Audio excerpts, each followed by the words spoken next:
Hola doctora, Hola Renzo, ¿qué tal? sí, ya pasaron 5 minutos desde que la envié y ya se ha agregado la mitad aproximadamente. Ya, entonces creo que podemos empezar. Sí, sí doctora.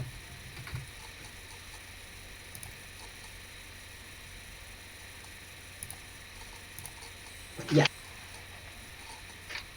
Hola, buenas noches chicos. Nuevamente nos encontramos para tener en realidad la clase de rehabilitación cardíaca que yo la he empezado, perdón, la he dividido en dos secciones. La primera son las generalidades y la fase uno. Como les decía en la clase de rehabilitación oncológica, va a ser un poco difícil que la vean porque la mayor actividad de la fase uno es en las mañanas, la visita a piso. Pero donde desarrollamos más cosas es en la fase 2, que es básicamente lo que a mí me interesa mucho es ejercicio. De manera que así se van a desarrollar las clases y bueno, insisto en que cualquier pregunta, cualquier cosa, ya tienen ustedes mi correo electrónico para hacer las consultas respectivas en cualquier momento. Y de paso también les aviso que les voy a dejar una pequeña tareita aplicativa después de lo que veamos, que es lo que más me interesa, intensidad del ejercicio. Muy bien, empezamos. Entonces, si está bien el volumen, ¿me escuchan bien? ¿Pensó? Sí doctora, se le escucha muy bien. Ya, perfecto, ya.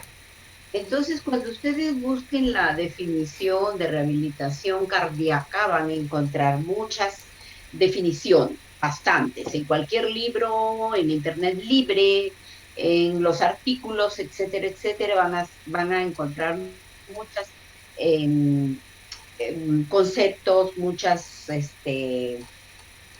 conceptos, ¿no? Definiciones de lo que es rehabilitación cardíaca. Entonces, cuando hablamos de rehabilitación cardíaca, decimos que es un proceso multidisciplinario, ¿no? Que involucra muchos pasos, no solamente el ejercicio. Si bien es cierto, nosotros hacemos énfasis en el ejercicio, es porque donde debemos, es nuestro pilar, digamos, es el pilar, la piedra fundamental, la piedra angular de la rehabilitación cardíaca es el ejercicio, el entrenamiento. Pero como vamos a ver a continuación y como les he dado en la bibliografía del PAC, está bien definido cuáles son los elementos o los core componentes de la rehabilitación cardíaca. A mí me gusta mucho esta la definición que dice que la rehabilitación cardíaca es un proceso que va a permitir a los pacientes con enfermedad cardiovascular adaptar su vida lo mejor posible a su enfermedad y asumir la responsabilidad de optimizar su estado de salud. Entonces, si ustedes se ponen en la dimensión de este concepto, van a ver que acá el paciente tiene una participación activa y esa es la clave del éxito de la rehabilitación. Si el paciente no se compromete, si el paciente no asume su responsabilidad, el paciente entonces no va a rehabilitarse, porque la rehabilitación empieza cuando el evento cardiológico sucede, ya sea un infarto, una revascularización, un cateterismo, un stent, una angioplastía, y termina hasta que el paciente le dice adiós a este mundo, o sea, toda su vida, ¿ya? Entonces, esta definición es de la Sociedad Francesa de Cardiología, y bueno, ahí tiene la bibliografía, hay bibliografía más actual, pero para los fines de nosotros, a mí me gusta mucho eso, ¿ya? La rehabilitación se basa en ejercicio de entrenamiento, educación a largo plazo y optimización de la terapia. Importante y pregunta de examen. ¿No? Porque cuando yo les pregunto, rehabilitación cardiovascular se basa y ustedes solamente me dicen ejercicio de entrenamiento cero, ¿ya? ¿Por qué? Porque el paciente que va hacia nosotros tiene que estar con una terapéutica cardiológica óptima para su enfermedad.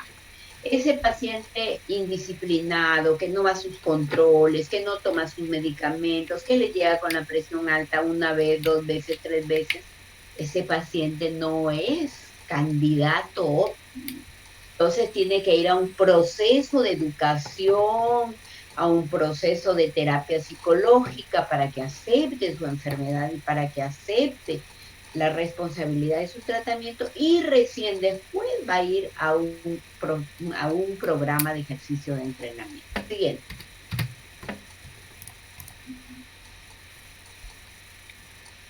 Entonces, fíjense, esta diapositiva lo único que pretende es decirles o darle una lucecita a ustedes, que van a ser en principio generales, de cómo la evidencia, los estudios a todo nivel, multicéntricos, metaanálisis, etcétera, ya posicionan desde hace muchos años a la rehabilitación como en un nivel de evidencia A, ¿no?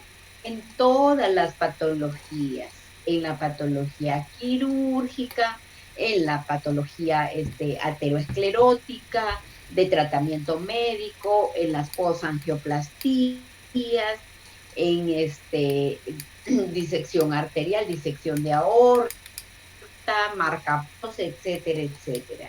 Entonces, en casi todos está nivel A de evidencia. Inclusive ya se estudian, ya digamos que no es que nunca se agote el tema, sino que ya está tan bien sustentado que ahora lo que se está estudiando son las vías inflamatorias del proceso biológico y cómo el ejercicio mejora esto, los programas basados en el hogar, etcétera, etcétera. Entonces, rehabilitación cardíaca es una indicación de nivel A en todo paciente con enfermedad cardiovascular. Next. Yeah. Entonces, hablando ya propiamente del ejercicio, igualmente yo les he traído un poquitito, una cosita así, Un cachito. una gotita de lo que hay en evidencia con respecto al ejercicio, ¿no? Los efectos del paciente ambulatorio, mejor dicho, los efectos del entrenamiento por el ejercicio en los pacientes con falla cardíaca. ¿Y por qué me gusta citar este artículo que pudiera ser uno entre mil? Porque en principio los programas se iniciaron en pacientes quirúrgicos y posinfartados, pero nadie le había hecho mucho caso a la falla cardíaca. Ahora ya estamos en la fase de incidir más en falla cardíaca, ¿no? Entonces, este artículo a mí me interesa, que es un metaanálisis. Ustedes saben que el metaanálisis es el que mayor peso tiene en la evidencia, ¿ya? Trató de, ¿cómo se llama?, discriminar 22 estudios. Incluyeron el estudio de consumo máximo de oxígeno, el test de la caminata de 6 minutos, que ya les hablé en rehabilitación oncológica, y que este es para mí una maravilla porque el paciente con falla cardíaca no puede hacer un cardiotest, etcétera, etcétera.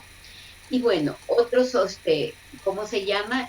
Y calidad de vida, que también les hablé en oncológico. Básicamente es, digamos, las mismas cosas que evaluamos. No sé si ustedes pueden hacer una comparación y pueden ver que es muy similar.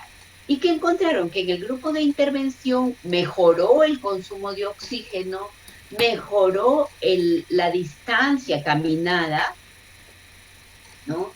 Y la calidad de vida. Entonces, el metaanálisis ratificó la eficacia y la seguridad de los pacientes en los programas de entrenamiento por el ejercicio en pacientes con falla cardíaca.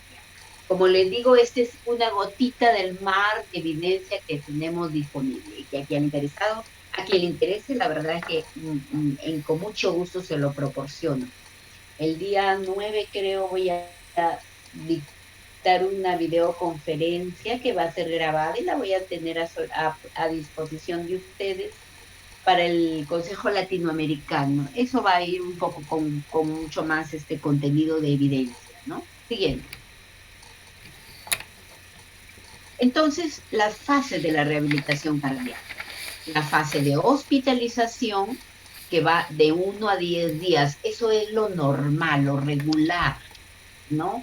Lo esperado en un paciente, digamos, revascularizado o en un paciente postinfartado. Eso es un estándar.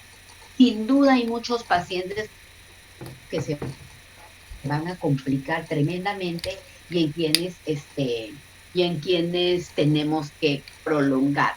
Pero teóricamente un paciente sin complicaciones, ya sea infartado o postquirúrgico, debe estar de alta en 10 días y debe haber alcanzado los 5 METs de función. Ya les voy a explicar y con más detenimiento en la práctica qué cosa es un MET y cómo se evalúan los METs. La segunda fase es la fase ambulatoria con asistencia al hospital. Igual hay un protocolo que nosotros tenemos que es en promedio de 12 semanas, pero los protocolos de falla, por ejemplo, dice que se deben extender hasta 36 y 48 semanas. Yo les estoy poniendo acá unos promedios sobre todo lo que nosotros usamos. Y la fase 3, que son los cuidados en el hogar que duran toda la vida. Siguiente. Muy bien.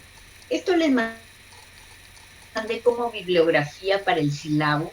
Ahora hay la última versión es del 2017, todavía la del 2019 no ha salido, y este circulito es para que ustedes tengan muy presente, son los componentes principales que los gringos me dan en llamar los core components, ya, de la rehabilitación cardíaca, y que tenemos estilo de vida, factores y manejo de los factores de riesgo, ¿no? Salud psicosocial, manejo médico de los factores de riesgo y terapia cardioprotectiva, ¿no? Eh, manejo a largo tiempo, auditoría y evaluación. ¿Qué quiere decir? Como les repetía, como les repito, en lo que primeramente le dije, si el paciente no tiene todos estos elementos, ¿no? Conductas saludables, cambios de la conducta hacia lo saludable y educación. Si el paciente no cumple todos estos requisitos, entonces no hay un programa efectivo de rehabilitación cardíaca. Ojo, ¿ya? Sí. Esta bibliografía que les doy es bien, bien básica, bien bonita, bien amigable para que ustedes la lean, ¿ya? Entonces, acá los estándares de la Sociedad Británica dice que ¿cómo se llama? Los tributarios de rehabilitación cardíaca, hasta acá están todititos estos. No los voy a leer, ¿ya? Básicamente nosotros intervenimos en porrevascularización, en falla cardíaca estable, en síndrome coronario, y en un tiempo que estuve yo en el INCOR, en trasplante pulmonar. Esa experiencia sí la tuve, bastante interesante porque hay unos cambios sutiles que hay que considerar, no tan sutiles, ¿no? Siguiente. Muy bien. Entonces, con calma y paciencia, ustedes van a leer sus diapositivas, ¿no? Valoración clínica basal y estratificación de riesgo, tratamiento de los factores causales de falla, dice acá, pero en general ¿cómo se llama? De toda enfermedad cardíaca, ¿no? Terapia farmacológica óptima, manejo de las enfermedades relacionadas a la falla, implementación de un programa continuo de actividad física y entrenamiento por el ejercicio. A pesar de que todas las entidades mundiales que se dedican a enfermedad cardiológica lo aconsejan, hay un gran problema en el mundo que los médicos, cardiólogos o no cardiólogos no hacen la referencia a los centros, a los escasos centros de rehabilitación cardíaca que hay en el mundo, que ese es otro gran problema, ¿no?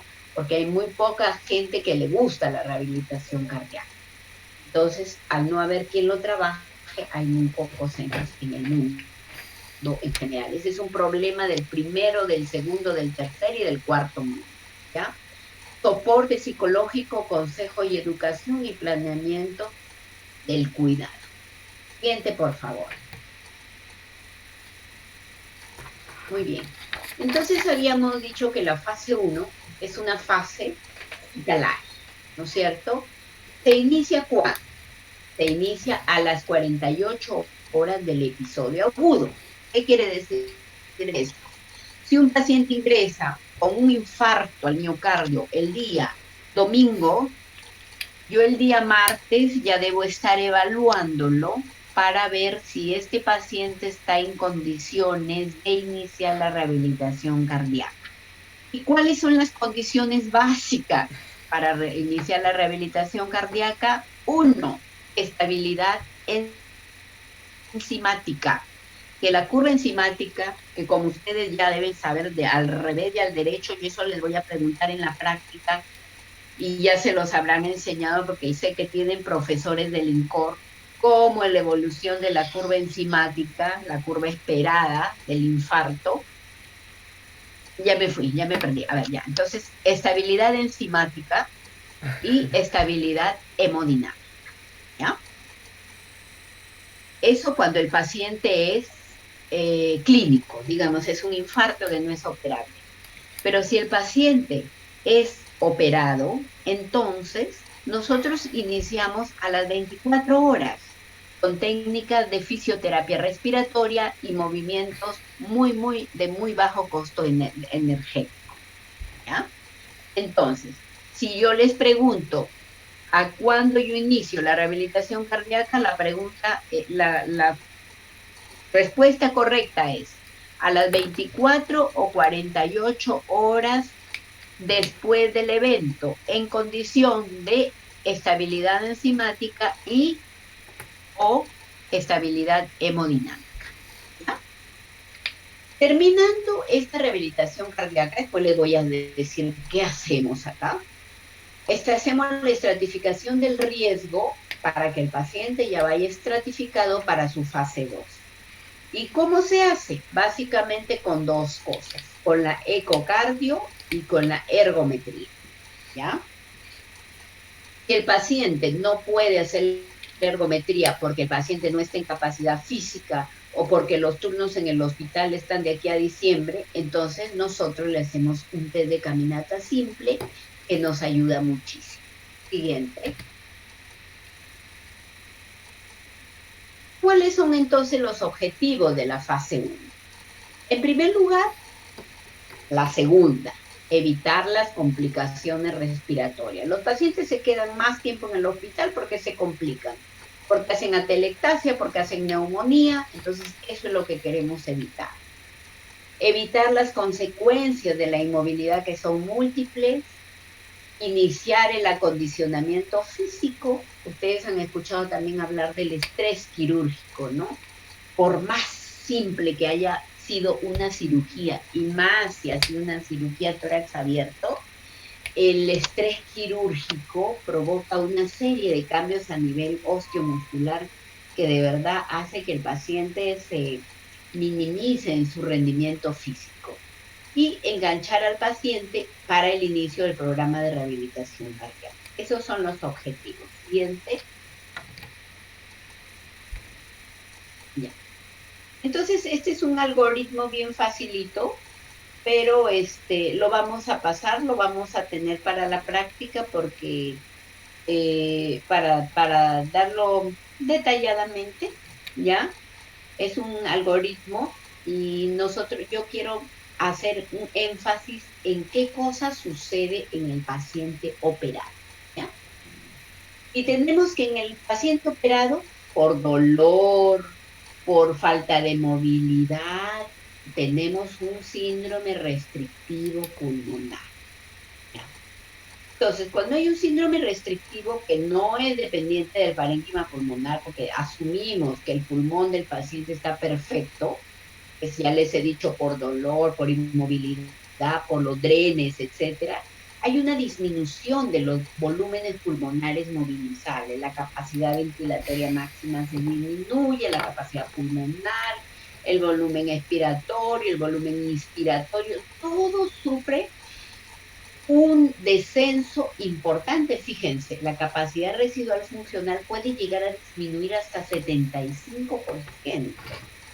Esto es grave, la capacidad vital puede disminuir hasta 40-50% con respecto a los basales. Eso es lo que esperamos. Por eso es que nosotros no podemos esperar para intervenir. Y recién esto dice la literatura que se recuperan a la 1 o 2 semanas. Fíjense. Entonces, cuán importante es que nosotros empecemos la rehabilitación, que no debería llamarse rehabilitación cardíaca, sino rehabilitación cardiorrespiratoria. Siguiente. Entonces, el gran problema que nosotros tenemos y que estamos llamados ¿cómo se llama?, a evitar son las atelectasias. Y acá les decía yo que el dolor es el responsable de la modificación del patrón. Un paciente que le duele porque le han abierto el esternón, entonces, ¿qué va a hacer? Va a respirar superficial, se va a morir de dolor aunque esté óptimamente medicado. Sin embargo, eso también hay que ver, que el paciente no tiene que tener un sufrimiento indescriptible, hay que optimizar la analgesia. ¿Por qué? Porque si no se va a provocar una disminución del volumen minuto. Si ustedes en un volumen minuto normal, perdón, un volumen tidal normal, corriente, el volumen corriente, ¿cuánto es? En ustedes que son jóvenes, 500, 600 mililitros, en el paciente operado llega a ser 200, imagínense. Se incrementa la frecuencia respiratoria tratando de compensar esto, ¿no? Y al incrementarse la frecuencia respiratoria, la respiración se hace tan superficial y no hay suspiro, ¿no? Y el suspiro es bien importante. Ustedes ni se dan cuenta, pero nosotros siempre suspiramos para mejorar la expansión del pulmón. Entonces, encima el paciente está en decúbito, entonces, ¿qué va a pasar? Toda la capacidad residual funcional disminuye y se llega al colapso pulmonar, ya sea parcial, muchas veces total, ¿no? Entonces, quiero que recuerden esto para que veamos por qué es tan importante empezar tempranamente. Siguiente. Muy bien, eso es más de fisiología respiratoria. Continuamos con la fisiología respiratoria. Hay una serie de eventos que finalmente el resultado va a ser una telectasia y hacia ahí tenemos que apuntar para, ¿cómo se llama? Evitar. Siguiente. Una consideración especial me merece el diafragma. El diafragma para nosotros es un órgano o un músculo, perdón, que le tenemos un especial cuidado. Claro, Si este paciente ha tenido una intervención, muchas veces los impulsos frénicos se disminuyen, ¿no? Entonces ustedes saben que el nervio frénico es el que inerva los diafragmas, ¿no? Los semidiafragmas correspondientes, y entonces puede haber una parálisis diafragmática o una disminución de su capacidad control. Y si estos pacientes están en ventilación mecánica prolongada, la pérdida de la fibra muscular puede llevar también a una disfunción diafragmática, que es una de las causas probables porque el paciente no puede ser destetado del ventilador mecánico. ¿Siguiente? Entonces, aquí tienen ustedes los principios de cuidado respiratorio. Analgesia, el paciente no tiene que tener dolor. Oxígeno para disminuir el trabajo cardíaco, acuérdense que es un corazón lesionado. Humidificación para evitar las complicaciones de la mucosa respiratoria, ayuda farmacológica, y las maniobras de fisioterapia respiratoria que son tan importantes, y la evacuación de la secreción. Muy bien. Otra cosa a la que nos enfrentamos son las alteraciones del músculo esquelético. Digamos nomás, por favor, siguiente, eso lo vamos a ver en ejercicio, la disfunción muscular, ¿no? ¿Qué pasa con el estrés quirúrgico y qué pasa también con los problemas de inmovilización prolongada, ¿no? Hay una disminución de la actividad de las enzimas oxidativas, de la proporción de las fibras tipo 1, del número de capilares. Yo les voy a dejar ciertas cosas puntuales para que vayan leyendo y una de las cosas puntuales es ejercicio y músculo, ¿ya? Vayan anotando ejercicio y músculo y eso vamos a discutir muchísimo porque les va a servir para su vida diaria, incluso para ustedes, para que se hagan, vamos a tratar de hacerles un programa de ejercicio a ustedes mismos. ¿Ya? La disminución de la masa muscular se correlaciona con disminución de la fuerza. Y eso es tan importante aún en personas, acá dice, antes de los 80 años. A partir de los 60, esto cobra particular importancia por las caídas. ¿Siente? El entrenamiento físico, entonces, fíjense los beneficios del entrenamiento físico. Hay un incremento del consumo de oxígeno pico, de la carga máxima de trabajo, del umbral aeróbico anaeróbico, mejor eficiencia en la eliminación del lactato, aumenta la masa magra, aumenta la capilaridad del músculo, disminuye la percepción del esfuerzo. Yo quiero, no te preocupes, sigue nomás, déjalo ahí nomás. Yo quisiera que conversemos bastante de ejercicio, porque que me ponga mucha atención en ejercicio, porque, discúlpeme un ratito, ya que me están haciendo bulla.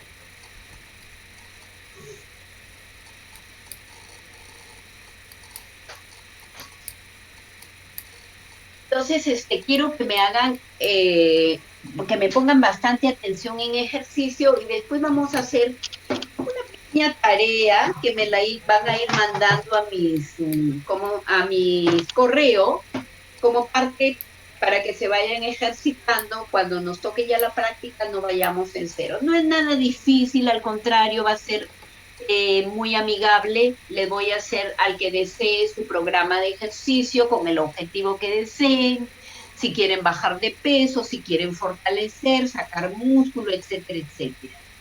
¿Ya? Pero ya depende del interés de cada uno y lo vamos a hacer en la medida de que ustedes lo deseen así. Bueno, entonces en la fase 1, ¿qué hacemos? Ya nos salimos un poquito, pero no, nunca está ajeno al tema.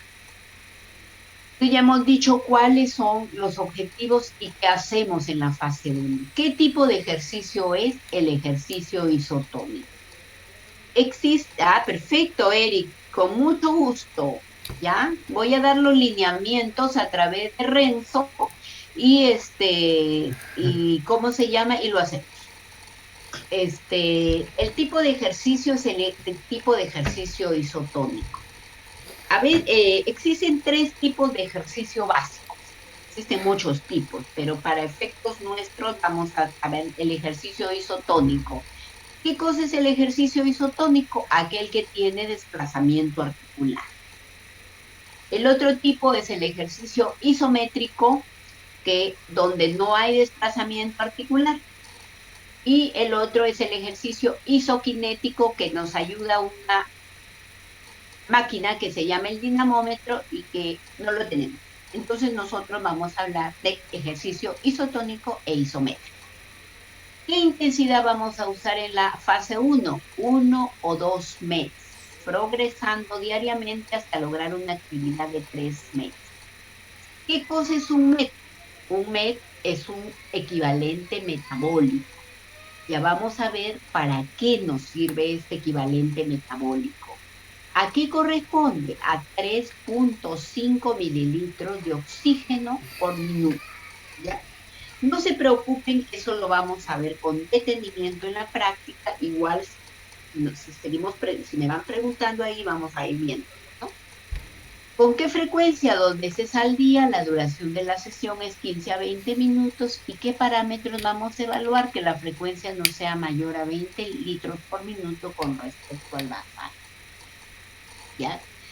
Cuando el paciente recibe beta bloqueadores, no podemos fiarnos de esto, ¿no es cierto? Porque la frecuencia cardíaca ya no es real. Entonces, lo que tenemos que hacer es ver otras cosas. Por ejemplo, ver en el monitor si hay cambios en el ST, si hay reducción de la presión arterial. Ojo, La reducción de la presión arterial es lo que más me asusta. No me interesa si se aumenta. Si se reduce, sí. Y la escala de Borg, que es una escalita que también la van a conocer en la práctica. Siguiente. Siguiente. Ya. Aquí hay algunos de los ejercicios, sí. Por ejemplo, ¿ya? Para que ustedes tengan una idea. Este ejercicio de mover los brazos hacia arriba, ¿no? Y este ejercicio distal de los tobillos y flexión de las piernas me equivale a 2 METs, 1.8 o 2 METs. Todos los ejercicios o toda la actividad física que nosotros estamos realizamos durante nuestra vida, tiene un costo de energía en base a METs. Por ejemplo, a ver, un voluntario que me diga en qué posición está, dónde está sentado, si está sentado en un puff, en una silla, recostado, sin recostarse, parado, caminando, escuchando con sus audífonos. A ver, un voluntario que me diga cómo está escuchando la charla. ¡Oh! Se durmieron. Yo lo estoy escuchando de atrás sentado. Sentado. Estás en una silla, en un puff, en un banco. En una silla. Estás con las piernas colgando, con las piernas apoyadas en el suelo. Apoyadas. ¿Y tu espalda? También apoyada en el respaldar. Apoyada, ya. Entonces, Renzo, en tu caso, ahorita tu costo de energía es 1.8 mix. ¿Ya? Yeah. A ver, otro alumno, de repente están en su cama. No quieres decir, ya no importa. Entonces, si yo estuviera, por ejemplo, yo ahorita, por ejemplo... perdón. ¿Aló? Yo estoy sentado, pero mi posición estaba encorvada, o sea, no estaba recostado. Ya, entonces tu costo de energía es 2 METs. Y eso lo iba a decir yo, porque como tengo que mover los brazos, a pesar de que no estoy frente a ustedes, pero es la costumbre ya de dictar la clase con movimiento. Yo estoy ahorita sentada en mi silla sin recostar mi espalda y con movimiento de brazos y hablando. Entonces el costo de mi energía, de mi actividad ahorita es 2.5 METs. ¿Ya? Y por ahí hay una persona que en mi casa que está caminando, ella está gastando 3 METs. ¿Ya? Y si pasara un sereno persiguiendo, por ejemplo, a un ladrón para acá corriendo, él estaría gastando 5 a 6 METs. Entonces, lo que quiero que quede claro es que cada actividad en la vida tiene un costo de energía. En rehabilitación cardíaca la medimos por METs. ¿Ya? Siguiente. ¿Ya? Ahí están, miren, más ejercicios, ¿no? Y esto es lo que se hace en fase 1, cuando el paciente ya está sentado. Este paciente que está como yo, moviendo los brazos sin recostar su espalda, está gastando 2.5 METs. Y si el movimiento es por encima del hombro, ya el costo de energía aumenta, porque ya no estamos trabajando a favor de la gravedad, sino contra la gravedad. Siguiente. Seguimos. Parados ya son 3 METs, con los brazos levantados 3.5. No es para que memoricen, sino para que tengan una idea clara de cuán importante es el MET en nuestra vida. Siguiente. Entonces, todas estas cosas hacemos nosotros en la fase 1. Todas estas cosas, ¿no? No las voy a leer, son ejercicios diversos. Reeducación neuromuscular para lograr que el paciente adquiera el equilibrio que perdió. Ustedes alguna vez han tenido seguramente una enfermedad que los ha postrado por lo menos 3-4 días, o con fiebre alta, qué sé yo, cuando han querido pararse de la cama, se han mareado, etcétera. Imagínense ustedes que son jóvenes, imagínense en una persona anciana o una persona mayor de 40, 50. Hay que hacer reeducación de la respiración torácica, revisión de los principios ortostáticos, postura y equilibrio, ejercicios en decúbito supino, los que ya hemos visto, y todos los que ya hemos visto en forma gráfica, ¿ya? Solamente les presento el nivel 1. Hay 7 niveles, según los protocolos, 10 en otros. Entonces, cada nivel se maneja diariamente. Hoy día martes el paciente empezó el nivel 1, lo normal es que mañana empiece el 2, miércoles, pasado el 3 y así sucesivamente, y así completan sus 7 a 10 días y el paciente se va de año, ¿ya? Siguiente. Muy bien, ya acá está lo de los METs, miren, ¿no? Les decía que cada actividad tiene su costo en METs. Entonces eso es el lenguaje corriente en nosotros. A ver, ¿quién nada por ahí? ¿Quién es un nadador? ¿Hay algún nadador? Nada. Cuando les pregunto si hacen ejercicio, creo que de la promoción hay uno nomás que hace ejercicio. Nadar de espalda, por ejemplo, 7 metros, ¿no? Caminar con el perro, los que tienen mascota, 3 metros, bien poquito. Subir escaleras, 8 metros, ¿no? Subir cuesta más que bajar 3, ¿no? Entonces, todas las actividades están definidas para un costo de energía aproximado. Siguiente. Seguimos, nadar como placer o recreo es diferente que como una actividad deportiva competitiva, ¿no es cierto? El gimnasio, si es calisténico fuerte, es 8. A veces los que van a conversar ya gastan nomás 2 meses. Ya, siguiente. Siguiente. Doctora, ahorita Sí, ya se va a cortar porque ya cumplió 40 minutos. Voy a crear otra reunión y le da clic al mismo link. ¿Sí? ya perfecto. Ya, Ya, ya, doctor.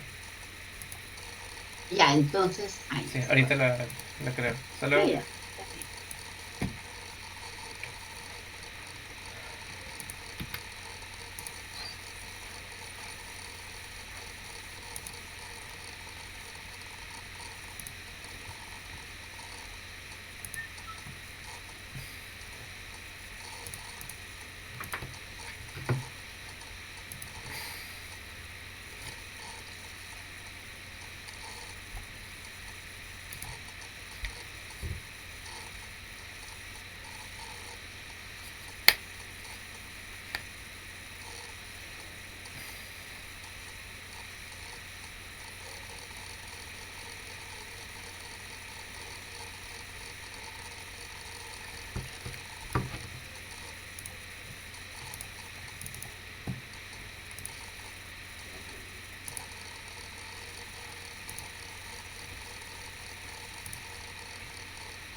Doctora, Ya, sí, ya está.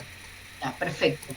Y por ejemplo, les decía que son 7 a 10 niveles y acá van aumentando los niveles, ¿no es cierto?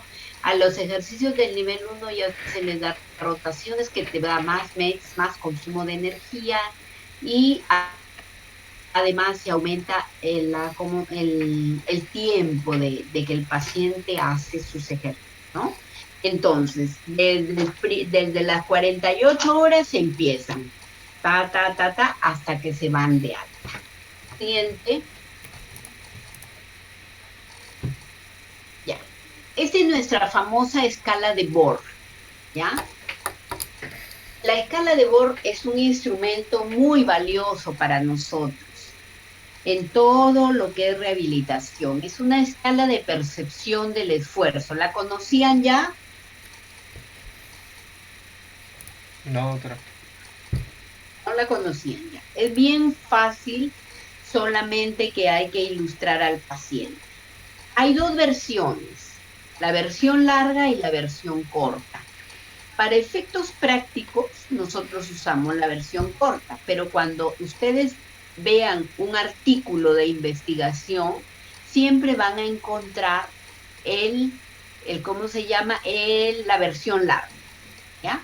Entonces, los protocolos de rehabilitación dicen que el paciente debe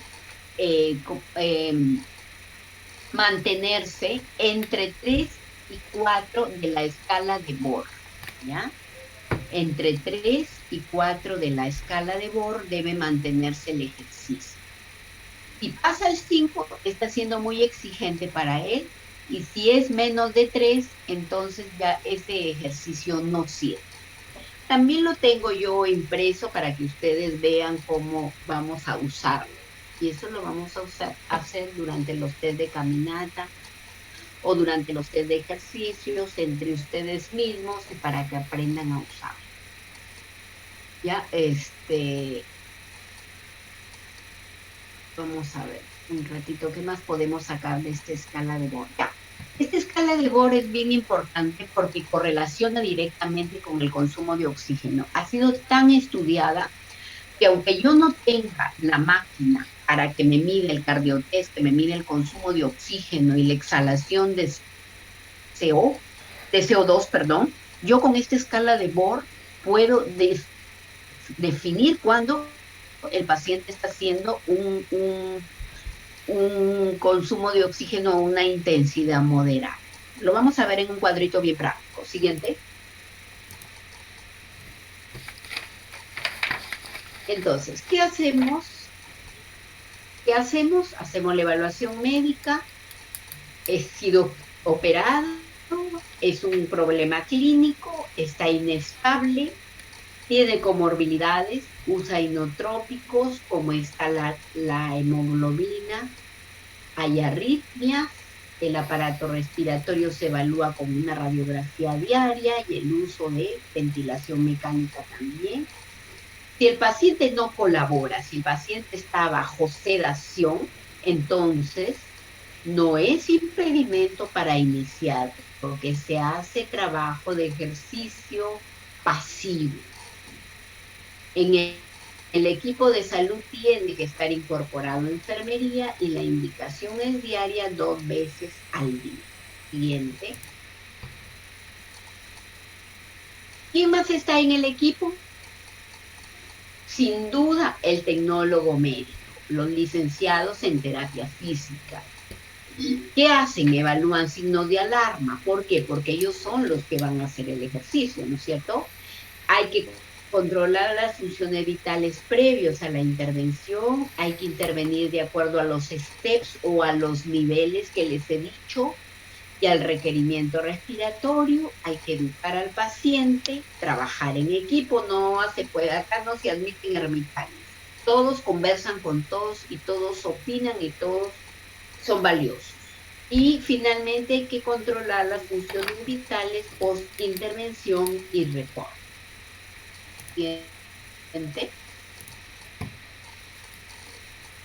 Entonces hasta ahí hemos visto la fase 1, ¿no? Ya, no vamos a hacer un resumen porque como tenemos poco tiempo con esto entonces cualquier cosa vamos a ir viéndolo en la práctica, ¿ya? Vamos a pasar a esta segunda parte que vendría a ser lo que es fase 2, ¿ya? Pero que yo lo he definido como ejercicio. Siguiente. Entonces, siguiente, dale nomás porque tiene unas letritas ahí, ¿ya? No, anterior, no se vieron las letritas. Anterior, por favor. Ya. Entonces, miren, el ejercicio, cuán ameno se ha venido. Cuando yo les pregunto en la clase quiénes hacen ejercicio, de verdad que levantan la mano, de 40 levantan la mano 1, ¿no? Y le pregunto, ¿y por qué no hacen ejercicio? No, y la respuesta unánime es, no tenemos tiempo. Mentira, ¿ya? Porque ustedes tienen tiempo, pueden tener tiempo, o bueno, aunque no lo tengan, tienen que sacar tiempo de donde sea, ¿no? Entonces este es el nuevo fenotipo. Papitas, televisor, Netflix, la bola de flojera que tenemos, las chicas estudiando sus clases de rehabilitación con su laptop, ¿no?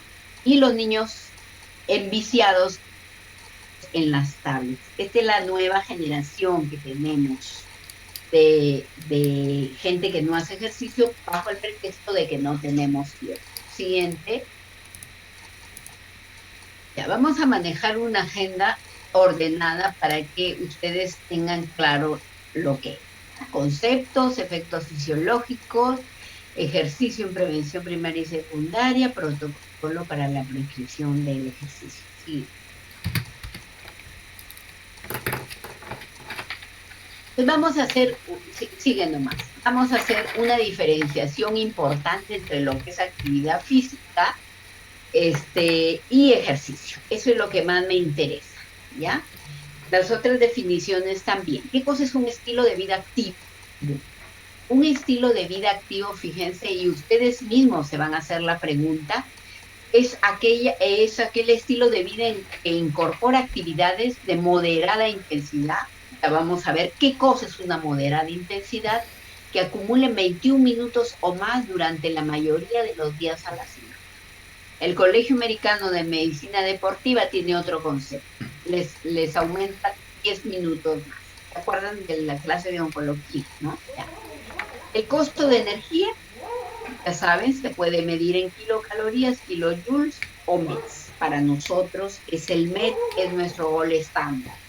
¿Qué cosa es actividad física? Es cualquier movimiento corporal. Si yo me pongo acá a caminar, estoy haciendo actividad física, ¿ya? Pero si yo programo, planifico, como vamos a hacer la planificación de sus ejercicios para Eric que se apuntó, entonces eso se llama ejercicio, porque yo lo voy a estructurar de tal manera que le voy a hacer sus repeticiones y lo voy a orientar hacia un objetivo. Puede ser mejorar la capacidad aeróbica, puede ser bajar de peso, puede ser ganar flexibilidad, puede ser ganar resistencia, puede ser ganar bienestar psicológico, etcétera, etcétera. Y de acuerdo al objetivo se van a definir las actividades que va a incorporar este ejercicio. Entonces, cuando yo les pregunte actividad física es igual a ejercicio, me van a contestar que no. Entonces, yo les pregunto ahorita, ¿ustedes hacen ejercicio? Seguramente me van a decir sí, pero lo que están haciendo es actividad física. Siguiente. Muy bien. La aptitud física es un estado de habilidad para trabajar, para hacer un trabajo físico sostenido, ¿no? Esa es la aptitud. Por ejemplo, si yo tengo que ir a tomar el metro, el metropolitano, y tengo que caminar 8 horas y no llego, es que no tengo aptitud física. ¿Por qué? Porque me falta de repente tolerancia cardiorrespiratoria, flexibilidad, no sé, cualquiera de estos componentes puede hacer que me falte, entonces yo voy a dar lugar a una falta de aptitud física. Acá entran en juego muchos órganos y sistemas, especialmente el sistema músculo-esquelético, ¿no? El sistema cardiovascular. El conjunto principalmente de estos dos órganos y sistemas nos va a dar como resultado nuestra composición corporal. ¿Qué es lo que tenemos más? Tenemos masa grasa, tenemos masa magra, ¿no? ¿Qué aptitud cardiorrespiratoria tenemos? ¿Qué potencia aeróbica tenemos? ¿Qué fuerza y qué flexibilidad contamos?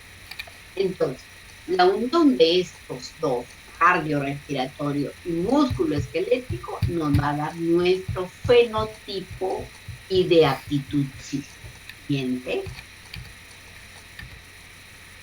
Sí, ya. Efectos fisiológicos del ejercicio. Cuando uno no sabe qué ocurre en nuestro cuerpo cuando hacemos ejercicio, no nos vamos a ver motivados para hacer, ¿no? Y entonces, ustedes van a encontrar en la literatura mucho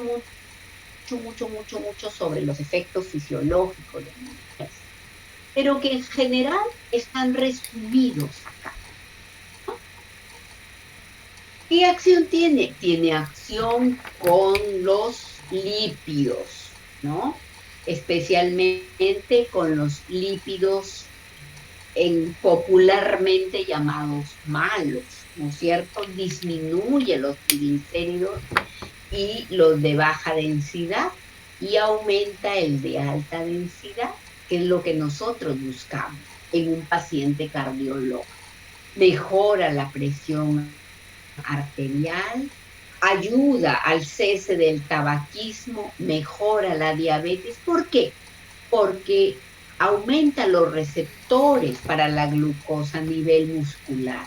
Entonces, en un paciente diabético es imprescindible que el ejercicio esté indicado. Disminuye el porcentaje de obesidad y mejora el nivel de patrón de conducta del tipo A, porque ya sabemos que el ejercicio libera una serie de endorfinas que dan a uno una sensación de placer y de relax, ¿no? Entonces, esos son los ejercicios, los efectos indirectos, les llaman, pero yo no les llamaría tan indirectos, son directos. Y acá tienen ustedes los directos. Tienen un nivel trombogénico, antitrombogénico, perdón, a nivel trombogénico, a nivel de trombogénico desciende o disminuye el fibrinógeno. A nivel miocárdico aumenta la capilaridad. ¿Qué pasa? Si yo tengo que una de mis arterias, la circunfleja, la descendente anterior, la coronaria derecha, la diagonal, la marginal, no sé, toda la estructura de la circulación cardíaca que ustedes deben tenerla ya clara por sus avanzadas clases de cardiología en el INCOR. Entonces, muchos están sonriendo. Entonces, va a aumentar la capilaridad. El ejercicio hace que ante el taponamiento, ante la obstrucción de esa arteria, salgan o crezcan ramas colaterales que van a tratar de compensar esa obstrucción de la arteria.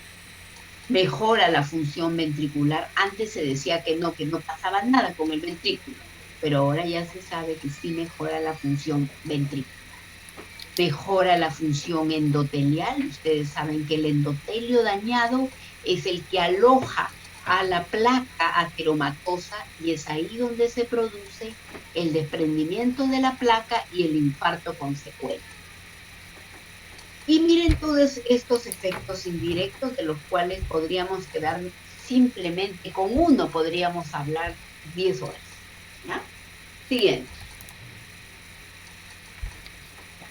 A nivel muscular, fíjense, esto les va a interesar a ustedes muchísimo, porque ustedes, por su edad, están seguramente con la idea de sacar músculo, de mantenerse fuertes, de mejorar su fenotipo, etcétera, etcétera. Entonces, a nivel muscular es impresionante.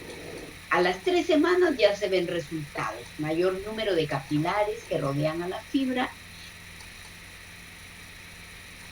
mayor número de mitocondrias. ¿Y cómo lo van a expresar ustedes en su sentido? Porque van a tener mayor capacidad para el ejercicio, no van a estar agotados, no van a estar cansados, pueden estar mentalmente cansados. Muscular les va a dar mayor resistencia. Por eso es tan importante que un estudiante haga ejercicio. Nunca pasará de moda el dicho que decía Galeno, ¿no? Mens sana in corpore sano. Y eso es de todas maneras cierto. Mayor síntesis de mioglobina y en consecuencia mayor eficiencia, mayor fuerza y resistencia. Siguiente. Ejercicio y endotelio, ¿no? Ya se acuerdan, ya les adelanté un poco el endotelio. Y que tapiza las arterias y que es el que se daña por el cigarro, por la presión arterial, por los lípidos, y es ahí donde se aloja la placa de ateroma. Y al desprenderse, provoca la obstrucción de la arteria, ¿cierto? Entonces, acá hay una serie de mecanismos, nítrico, etcétera, etcétera. Y finalmente la consecuencia es que mejora la salud vascular. Siguiente. Ejercicio e inflamación. Las nuevas teorías, como les decía en la clase de oncología, no tan nuevas, porque eso ya hace varios años que se estudia, y las teorías que ha cobrado repunte en la enfermedad cardiológica también, es la teoría de la inflamación, ¿no? Entonces, ahora se dice que toda la cadena, la cascada inflamatoria, desencadena una suerte de mecanismo de lesión del endotelio y hacia ahí están apuntando los nuevos medicamentos. Siguiente. ¿Ya? Hay un estudio que es el estudio Cantos. Es el estudio, quién sabe, más grande que se ha hecho en pacientes con antecedentes de infarto del miocardio y alta concentración de proteína C reactiva, para ver la combinación de muerte por causa cardiovascular, infarto del miocardio no mortal e ictus no mortal a 48 meses. El tema es que ellos ensayan el canakinumab, un poco difícil de pronunciar, pero básicamente es un medicamento que es un medicamento que actúa sobre la cascada inflamatoria. Entonces es carísimo, muy caro, pero solamente eso para citarles a ustedes que el tema inflamatorio está cobrando mucho auge y lo mejor que existe para regular la inflamación es el ejercicio. Siguiente. Ya. La evidencia. Siguiente. Las enfermedades cardiovasculares son la quinta causa de carga de enfermedad en salud. La quinta. Y el 45 corresponde a enfermedad hipertensiva. ¿Cuán importante entonces es que los programas de estilo de vida vayan orientados a el ejercicio? Siguiente. ¿Ya? Entonces, aquí igual les hago unos chispazos del ejercicio y su importancia, ¿no? En cáncer, ya les dije en la clase pasada, en prevención de la mortalidad prematura por cualquier causa, ¿ya? Riesgo de mortalidad disminuye en el grupo que realiza actividad moderada durante al menos 30 días, la mayor parte de los días de la semana, y así sucesivamente. Siguiente.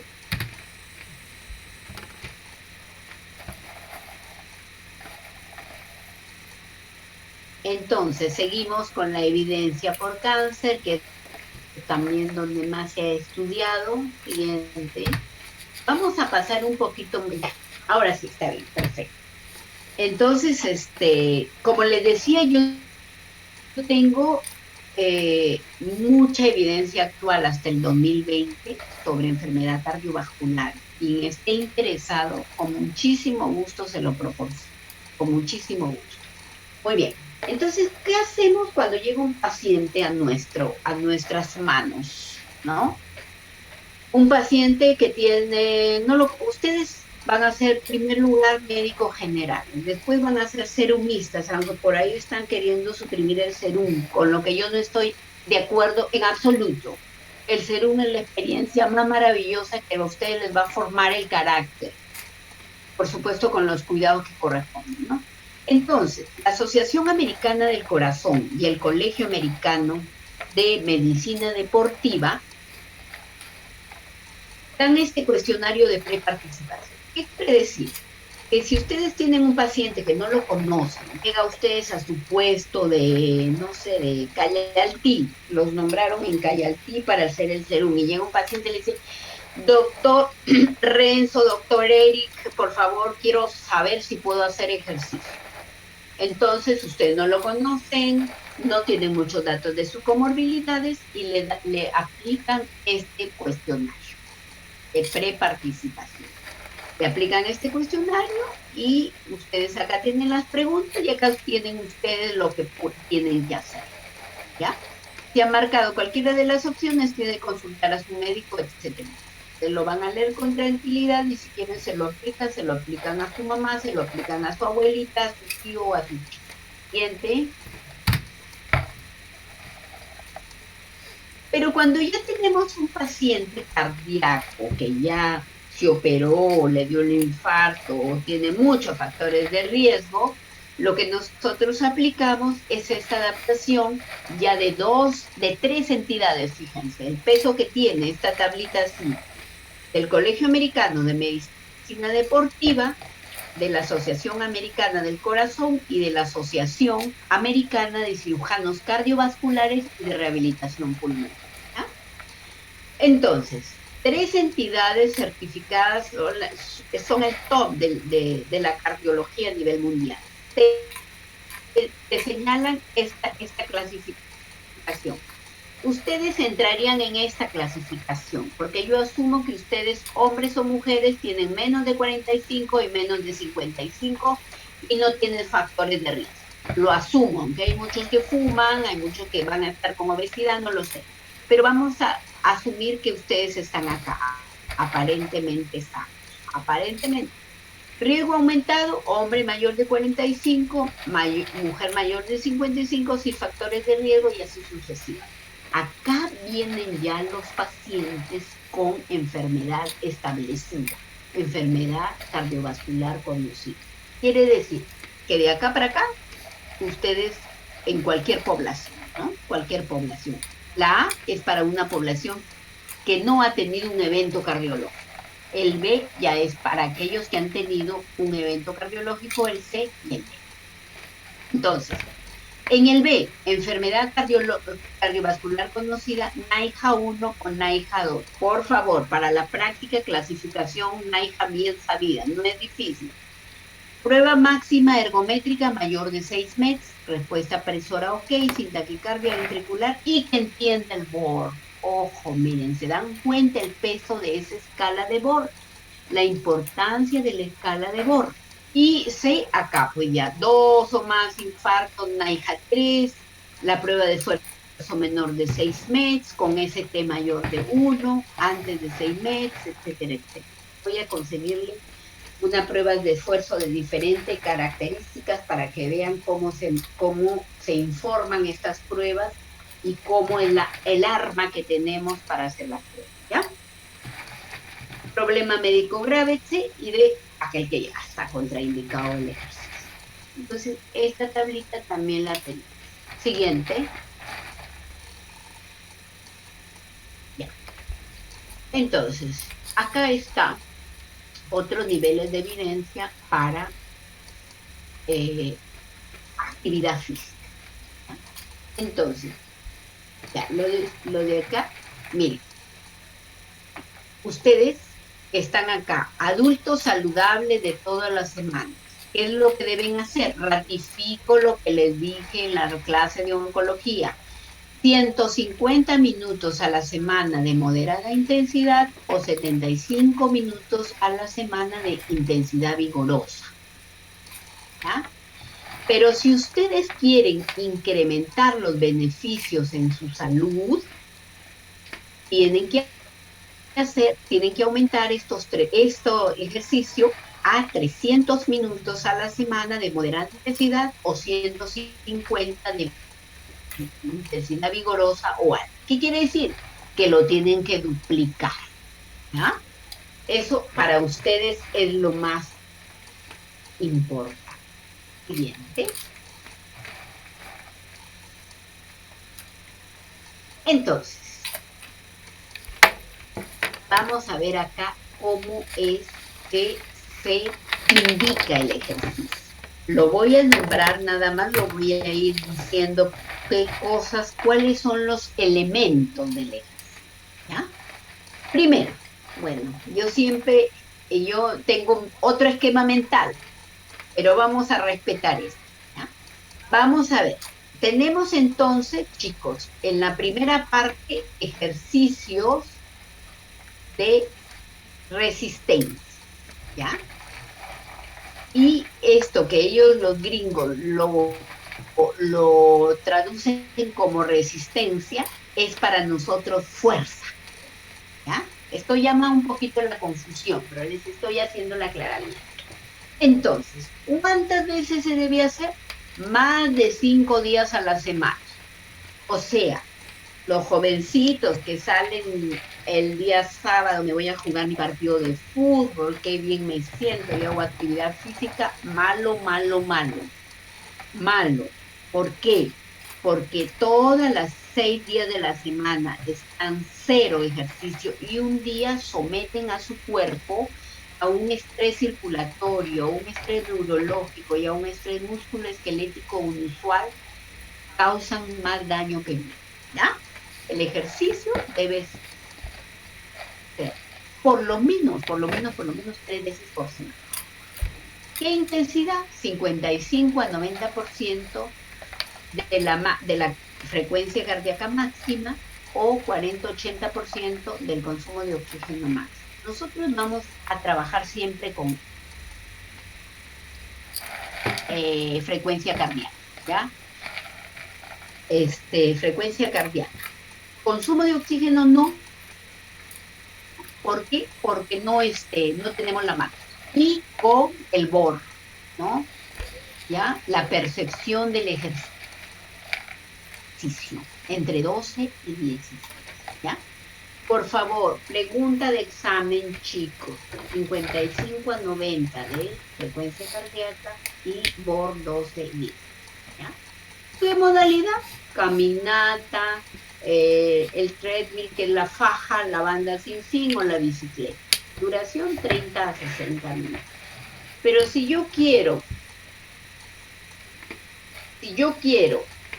hacer ya ejercicio de fuerza, entonces mi frecuencia y mis indicaciones van a ser diferentes, ¿ah? Y nosotros ahí vamos a manejar el concepto de una repetición máxima, que también el concepto teórico es un poco pesado, pero lo vamos a hacer en la práctica, y la percepción del ejercicio, que es la escala de BOR entre 12 y 16. La modalidad es hacer las extremidades inferiores, las extremidades superiores, 30 a 45 minutos. Este es un protocolo ejemplo, ¿ya? Lo van a dilucidar bien cuando lo hagamos en forma práctica, incluso en ustedes mismos. Siguiente. Entonces, este es un artículo bien simpático que se llama El diablo está en los detalles, y resume todo lo que yo les voy a hacer en el protocolo de ejercicio. ¿Qué ejercicio vamos a hacer? Primero, tipo de ejercicio. Apunten, están apuntando, ¿no? Tipo de ejercicio. 2 puntos. Aeróbico, anaeróbico, ¿ya? 2. Intensidad del ejercicio. Moderada, intensa. 3. Tiempo.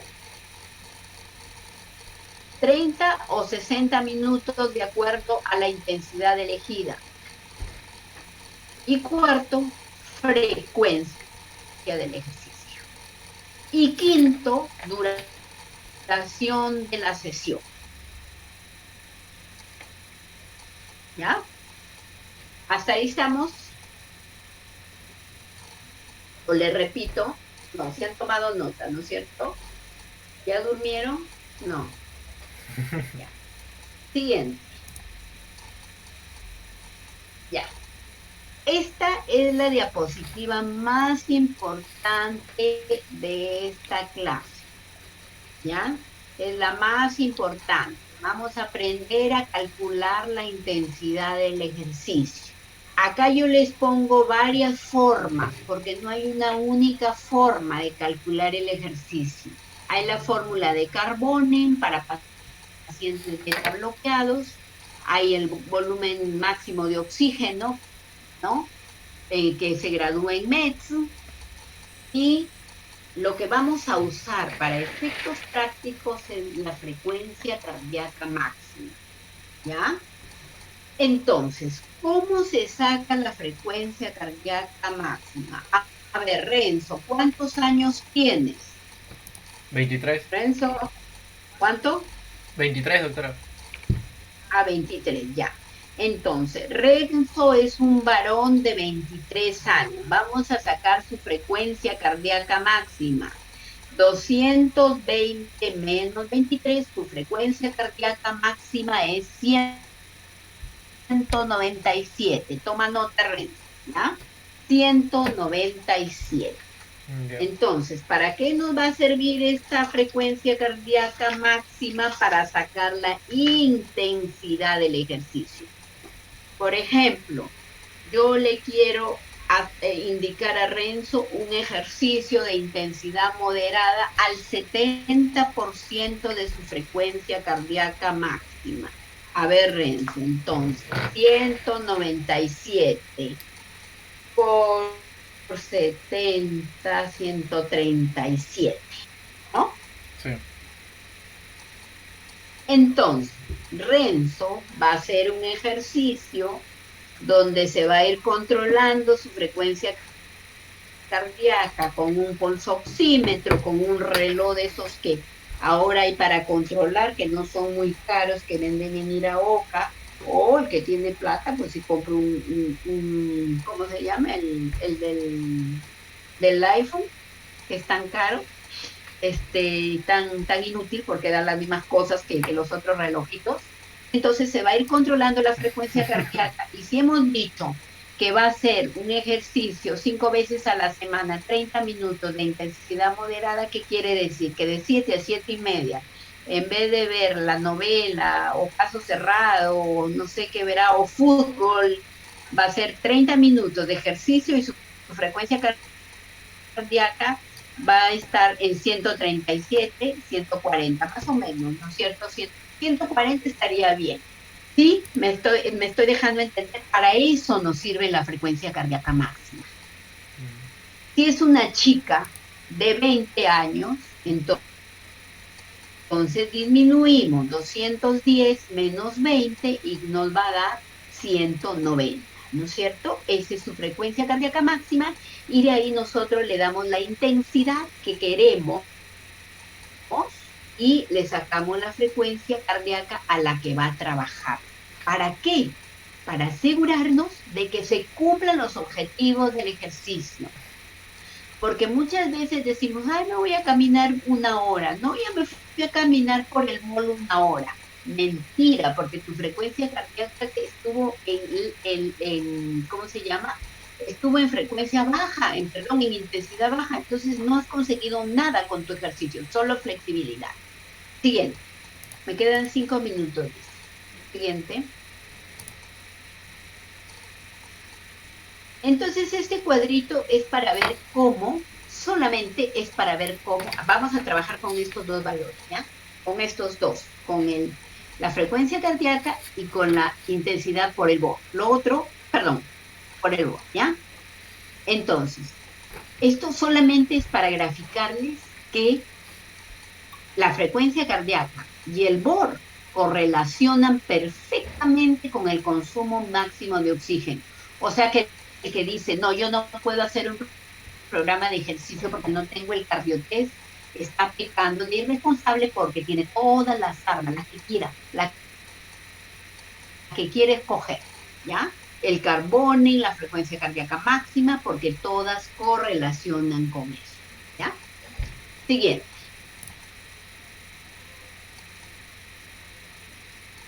Ya. Fue la última, doctora. Creo que hemos llegado. Esa era la última, ¿no? Sí. Ya, yo sé que esto es una cosa teórica, es un poquito, no, es bastante nueva para ustedes. No se preocupen, la idea es que ustedes aprendan a hacer un programa de ejercicio en un paciente enfermo y en un paciente sano. Lo más práctico es que lo hagamos en ustedes mismos, ¿ya? No sé si tienen algunas preguntas, vayan poniéndolo en el chat mientras yo voy hablando un poco. Por ejemplo, si siempre los alumnos me dicen a mí, doctora, para bajar de peso y fortalecer, ¿no? Entonces, ahora se trabaja para bajar de peso un protocolo que es el protocolo de intervalado, ¿no? Que en los gimnasios le llaman, no sé cómo le llamarán, no me acuerdo, siempre me dicen. ¿Pero qué es? unos minutos de alta intensidad combinados con minutos de moderada intensidad. Entonces, esto es importante. Ojo, en los últimos minutos que nos quedan. La intensidad moderada es de 60 a 70, de 60 a 79, perdón, este está equivocado, de 60 a 79 y la intensidad es de 80 a más. ¿Ya? Entonces, cuando se trabaja un protocolo intervalado, trabajamos alta intensidad y moderada intensidad. Por favor, acá me corrigen 79, ¿ya? 60, 79, 80, 81.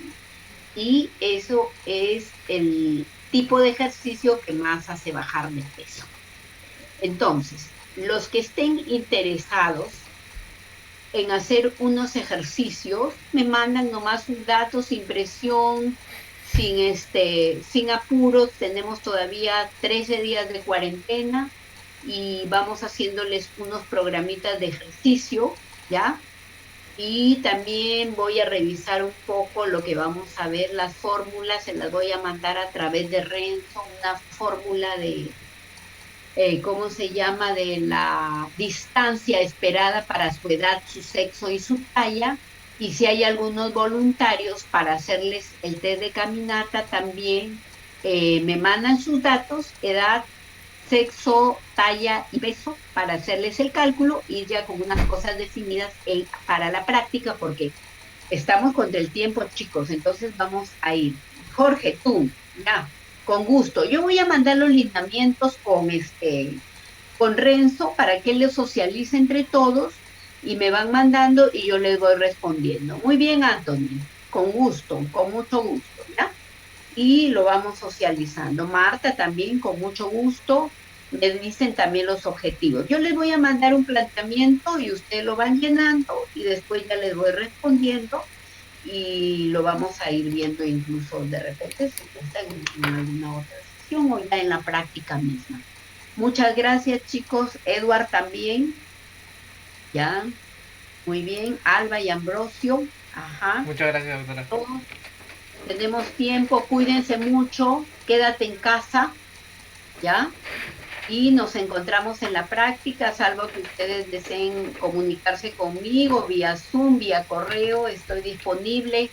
Lo voy a hacer con mucho, mucho gusto. Muchas gracias por su atención. No crean que esto es árido, es bien amigable, van a salir contentos, van a aprender bastante y sobre todo lo van a poder aplicar. ¿Ya? Chao. Hasta luego, doctora. A ver, dice Magali, doctora, mi papá desea porque él camina todos los días, pero no sé si lo hace bien. Con mucho gusto. Si quiere lo llevas, Magali, y le hacemos la prueba. Con mucho gusto. Ya, perfecto. Qué bueno que estén motivados.